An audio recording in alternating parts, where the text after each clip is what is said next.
Hi, this is Rajiv again from PR3 Systems. I want to thank you for watching and sharing your thoughts on the previous two videos about using unstructured data stage and hierarchical data stage. It's very heartwarming for us when people can get some value from all our hard work. If you did not get a chance to view those videos, the links are available on this page and you can view those videos anytime. We all know that the right knowledge is the foundation of professional success. I'm very excited about the fact that you are committed to being the best data stage professional that you can be. Excellence demands constant learning, practice, and commitment. Today on the third video of this series, I'll be talking about partitioning. I'll talk about the different partitioning strategies in data stage and when to choose which strategy. And I'm sure that once you understand partitioning in data stage, you will be one of the very few people in the industry who have a clear understanding of partitioning. Before I go into the details of partitioning, I'd also like to give you a heads up that very soon we'll be launching a brand new complete Data Stage Essentials online training course. There will be a limited time offer, so be on the lookout for our announcement and details in a few days. As I said in my last video, the continuation of these videos depends upon you. If you find value from these videos and if you let us know, we will create more such videos in future. Please give your comments below. They are very important for us. Now let us talk about partitioning in data stage. Welcome back. Today we'll be talking about partitioning options in data stage. What is partitioning? Partitioning means nothing but splitting the data into multiple streams. So if I go from a sequential stage to a parallel stage in data stage, the data splits into multiple streams and each stream is called a partition. And if the parallel stage is transformer, and if I've got three partitions, I'll have an instance of transformer stage working in each partition. And as a result, I'm 3 times faster. So each partition is processed by its own operator. What is an operator? It is just another name for the stage. It's very important to have a balance of records in each partition, which basically means that your data should be evenly distributed across partitions. Whenever your data is evenly distributed, you get the best performance.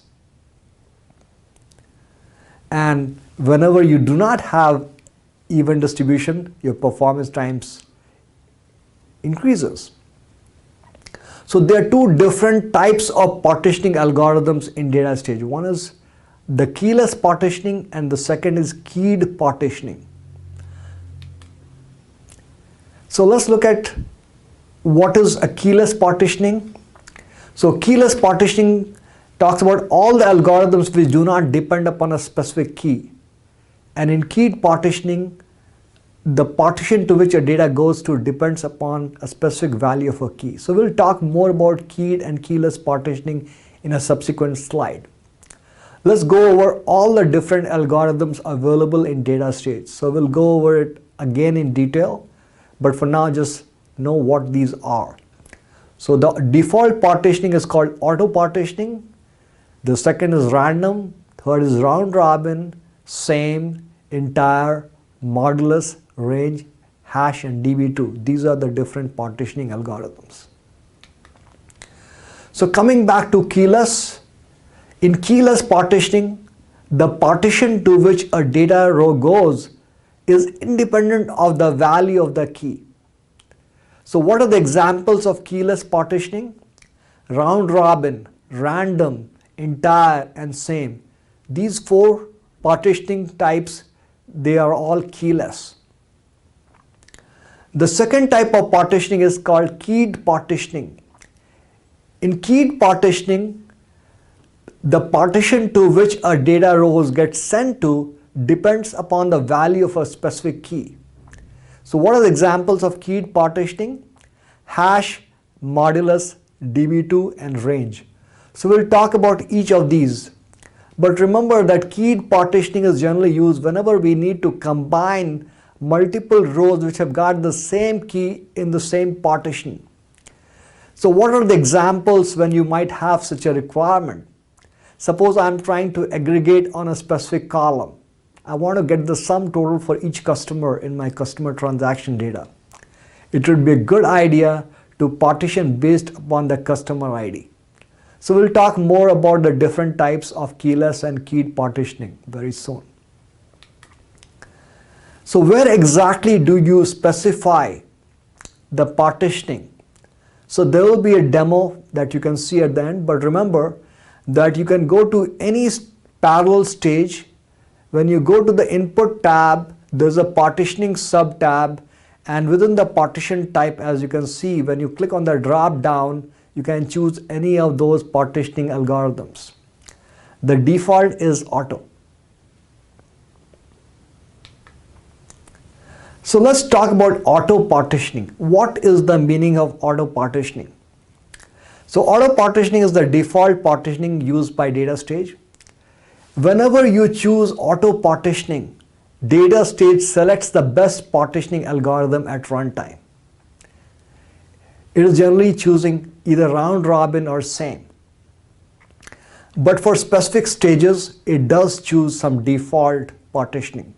So for example, when I'm using the join stage, merge stage, or remove duplicate stage, it uses hash partitioning where it hashes by the join key or the merge key or the key from which you are removing the duplicates. If I use the lookup stage, it uses entire partitioning for the reference links. And that can have huge performance penalty, particularly on MPP or clustered systems. And we'll talk about that in detail in a subsequent section. So what are the disadvantages of auto partitioning?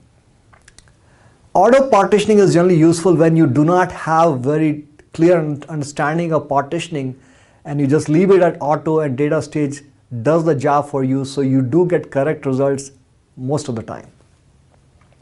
What are the disadvantages? Sometimes it inserts unnecessary partitioning or sorting. So for example, if the join stage requires inputs to be sorted, but I forgot to sort, what it will do? It will partition on the join key and it will all internally sort the data before sending it to the join stage.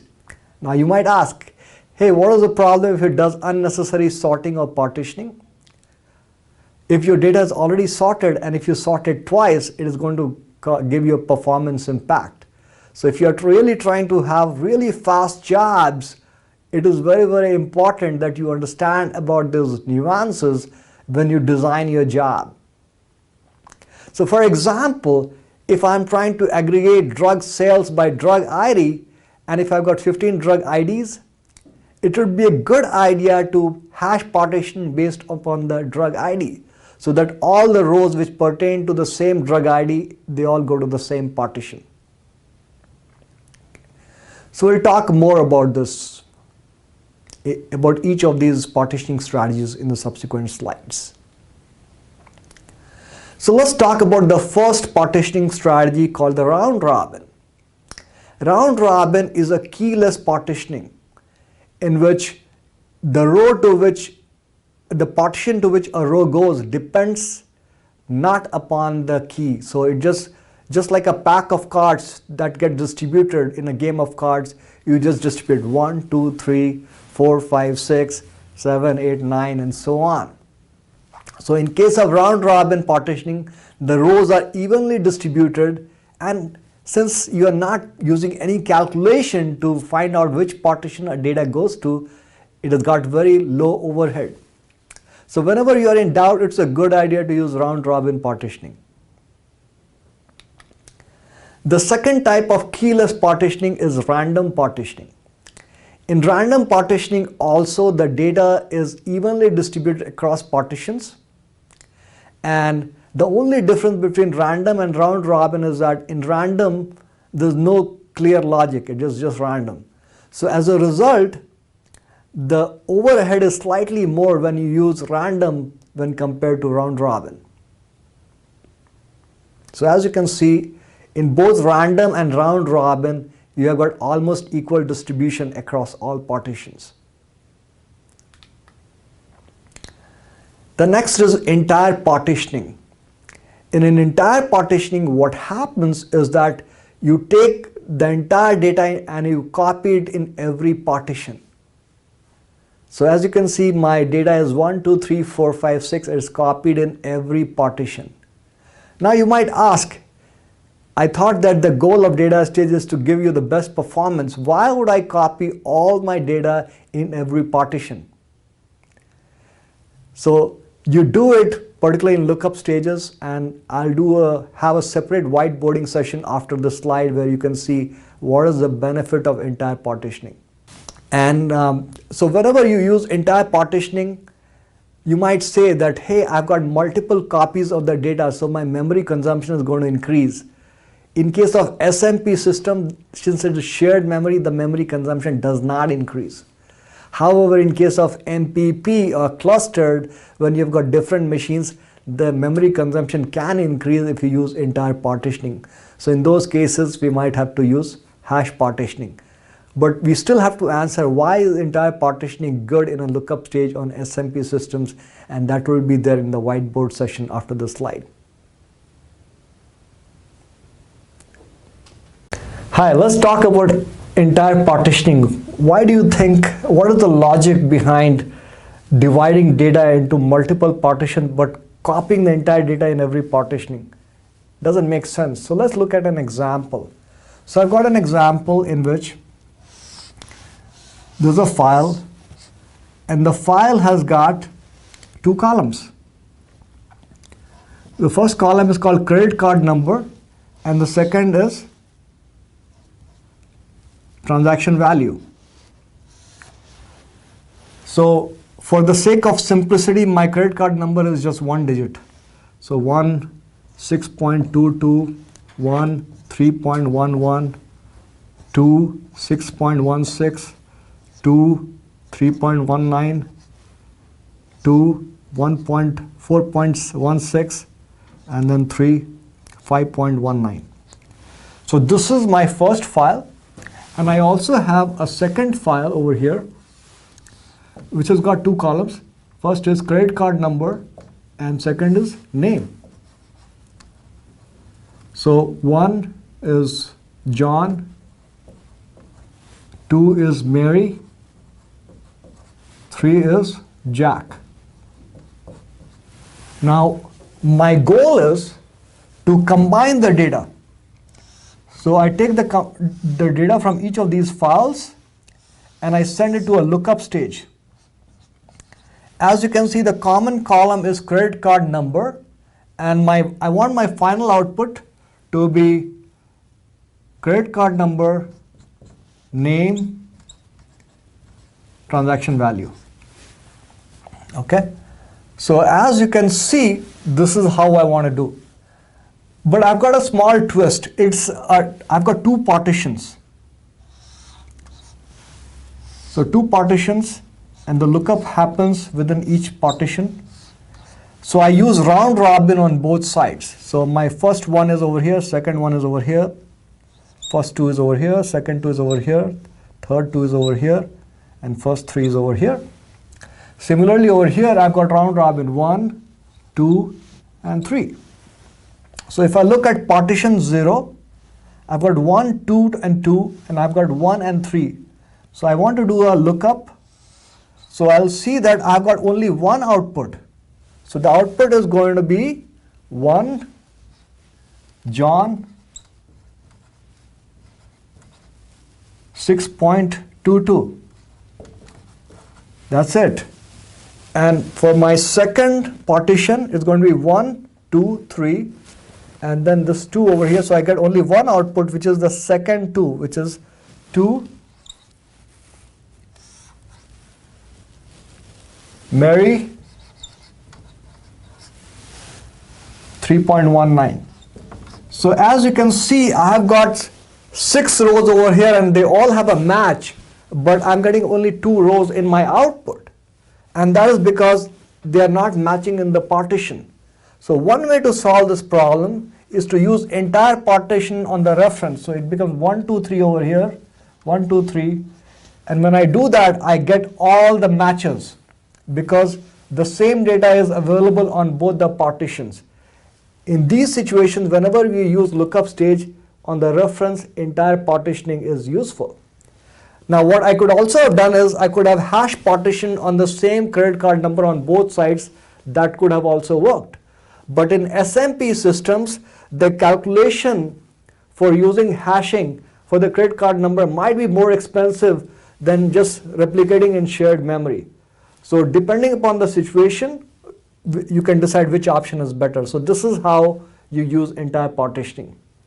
Now I hope you have got a clearer understanding of entire partitioning. Now I will be talking about same partitioning. Same partitioning is also keyless partitioning example. So in same partitioning, as you go from one stage to the next stage, a row's partition does not change.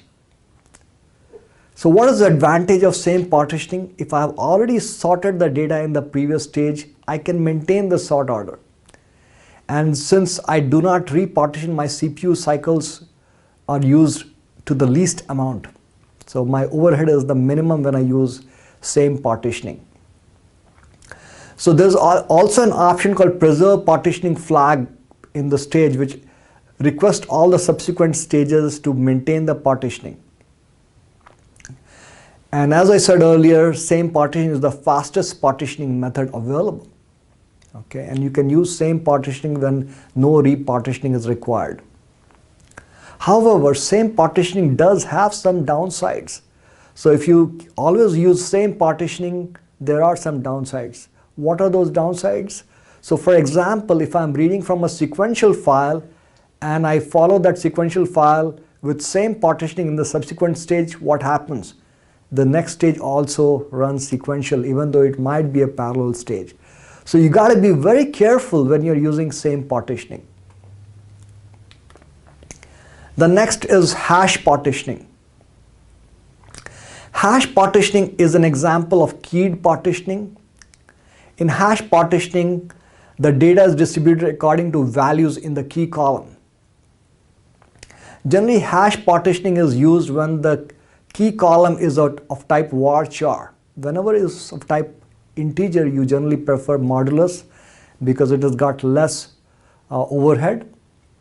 So if I've got a varchar, I will be using hash partitioning particularly when I'm trying to aggregate, or if I'm trying to remove duplicates, or if I'm trying to join. So whenever you use hash partitioning, it does not guarantee even data across partitions. So why would you choose a strategy which does not result in even distribution? Because it's very important. If you do not use hash partitioning, you will not get correct results. So correct results is more important than fast results, and that is why hash partitioning is very, very important even when the data distribution is not even across partitions. So if I look at an example of hash partitioning, I go to this partitioning sub tab within input. I choose hash as my partition type, and then I can choose which key do I want to partition by. And on the right hand side, you can choose the keys, which is drug ID and insurance ID are my hash partitioning keys. And you'll see a demo very soon. The next is modulus partitioning. Modulus partitioning is also another example of keyed partitioning. Generally, modulus partitioning is used when your key is of type integer. So in modulus partitioning, you divide that number, which is the value of that key, by the number of partitions, and the remainder value tells you which partition it goes to. So it's very similar to hash partitioning, but it's less expensive from a CPU standpoint. So depending upon which key that you are choosing for partitioning, your data distribution can change, and as a result, your performance can also change. The next example of keyed partitioning is DB2 partitioning. So whenever you are reading or writing to parallel DB2, DB2 has got a published algorithm of partitioning within its tables. When I choose DB2 partitioning, it gives you end-to-end parallelism between data stage and database, which gives you the best performance.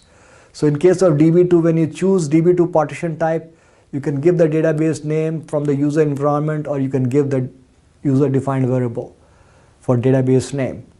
So that is best used whenever you are trying to read or write to a parallel DB2 table. The next type of partitioning is called range partitioning. Range partitioning is a type of partitioning in which your data is partitioned into multiple partitions based upon the range of values.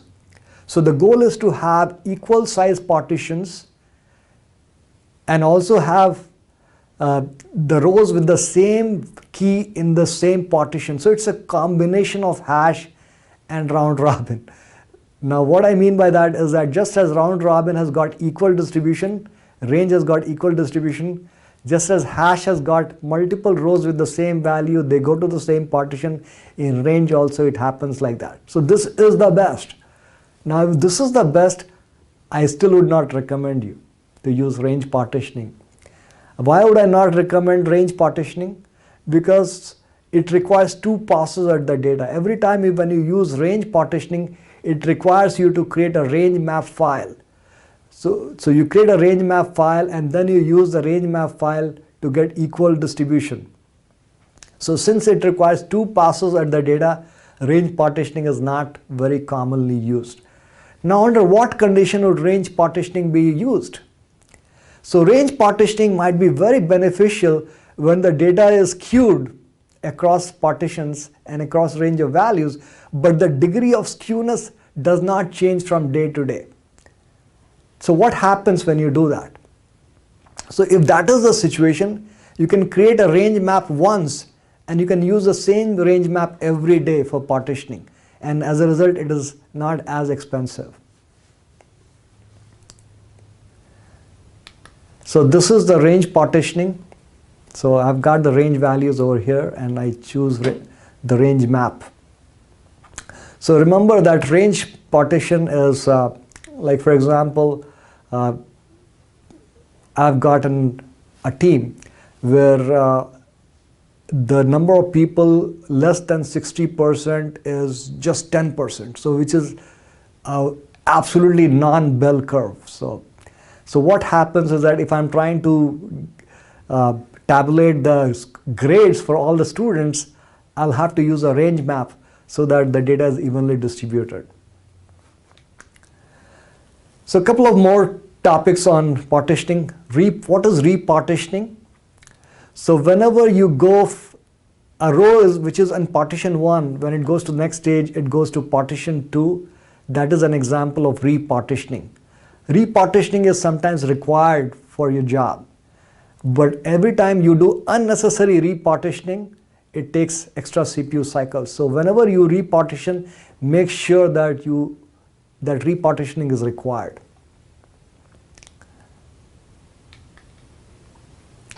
So these are some of the symbols that are available in your DataStage job on the links. So the first is auto partitioning. The second is you go from sequential to parallel. Third is same partition. Fourth is repartition. And the one after that is repartition and sort in the same stage. And the last one is sorting and collecting. And absolute last is when you go from a parallel stage to sequential. So that's all that I wanted to cover today. The only thing which is the final, you've got a lot of information about partitioning. How do you choose the right partitioning algorithm? So the primary goal is to get the correct results. And you cannot get the correct results if you do not use hash partitioning or modulus, because you could have data distributed, and if you're trying to do a join without using hash, you might not get all the values. But once you get the correct results, the secondary goal is to make sure that you get the correct results in the fastest possible way. So that is why you need to think about data distribution. So in many cases, if a lot of your team is new to DataStage, auto partitioning might be good for you. But whenever you are in a situation where you really need to tune performance, you gotta be very careful about what partitioning you're using, because you do not want unnecessary partitioning and sorting. So you got to use your partitioning algorithm consciously and deliberately. Okay. So that's all what I wanted to cover. My teammate Shiva is going to give you the demo. And just remember that, as I said earlier, this is our goal in this 3-part series, was to give you the basic fundamentals of DataStage. We are also going to have a full-blown course coming very soon in the next 1 or 2 weeks, and you might get an email about it. And we'll open, there will be a limited time offer, so be on the lookout for that email and video. So see you soon, and have a great, awesome time learning DataStage. Hi, this is Siva from PR3 Systems, and today we're going to be doing a demo for partitioning methods. This is going to be a quick demo. All we're really going to be showing is how to actually pick which partitioning method you're going to be using. So let's get started. I already have my data loaded up into the sequential file, and I have a copy stage in between. And now we have the data set over here. To actually pick the partitioning method, let's go into the data set. And then there's a tab called partitioning. So by default, it's going to be auto. And let me move this over here. This symbol also shows that we are using auto at the moment. And let's say we want to do hash partitioning. We can pick what we're going to be partitioning based on. So we didn't have that option before in auto because the DataStage will choose for us. So when we pick hash, we could pick something like drug ID. So let's press OK. And now over here you can see that it is going to be hash partitioned by the symbol over here. Another thing I want to show you before this demo ends is if we want to perform a sort along with it. So we can click here, and 2 other options we have is stable and unique. So when we press OK, now we also have this other symbol that comes up over here that shows that this is going to be hash partitioned, and this shows that it's going to be sorted. So there are a ton of different options. I recommend you play around with each one and then look at the different nodes and how they have been partitioned. But I hope this was informative. Thank you.